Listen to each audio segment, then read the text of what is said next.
Sir भारी तो paper भारी। अरे भाई घबराओ नहीं, मैं तुमसे मैथ्स के पेपर के बारे में बात करना चाह रहा था कि अब तुम कहोगे जी सर भारी और पेपर भारी का कहाँ रिलेशन आ गया इसमें।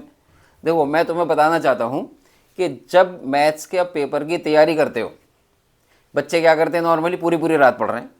अरे भैया पूरे साल पढ़ रहे हो, एक रात तो सुकून से सो जाओ।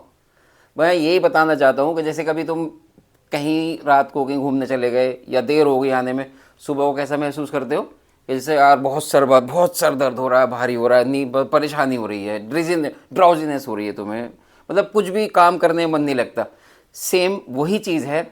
मैं यही बहुत इंपॉर्टेंट बात है जो बच्चों को तुम्हें याद ही रखनी है, मतलब मैं बच्चों को बताना चाहता हूँ कि और तुम्हें याद ही रखनी है, बिल्कुल इसे गांठ बांध के रख लेनी है अपने साथ कि जब भी कभी भी मैथ्स का पेपर दो, ये तो तुम्हारा 10th का पहला बोर्ड का पेपर है, आगे कभी भी मैथ्स के एग्ज़ाम दो तो मैथ्स के एग्ज़ाम में तुम्हें पूरी नींद लेनी है।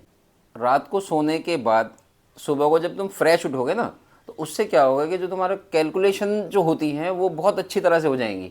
तुम्हारे दिमाग में सारे फॉर्मूलेज एकदम ईजिली रिकॉल कर पाओगे हर चीज़ को। ये ऐसे नहीं है कि जैसे सोच रहे हो कुछ समझ रहे हो। तो इसलिए रात को सोना बहुत ज़रूरी है, स्पेशली इन मैथ्स एग्ज़ाम।